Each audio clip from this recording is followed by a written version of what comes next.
Question number 12. The graph shows a variation with time for the displacement of a particle in a traveling wave. Okay, so this is being shown over here.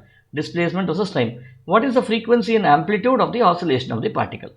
Frequency. If you want to get frequency, what do you need? You need to get time period. How do you get time period? Take from this point to this point. What is the time taken?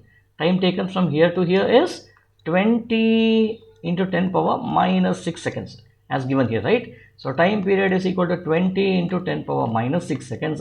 So frequency should be 1 by t, which should be, now what is this now? This should be 1 by 2 into 10 to the power of minus 5, which should be 0.5 into 10 to the power of plus 5, which should now be equal to, how is it given here in terms of kilohertz? So this should be 550 kilohertz, right? 50 kilohertz should be your answer.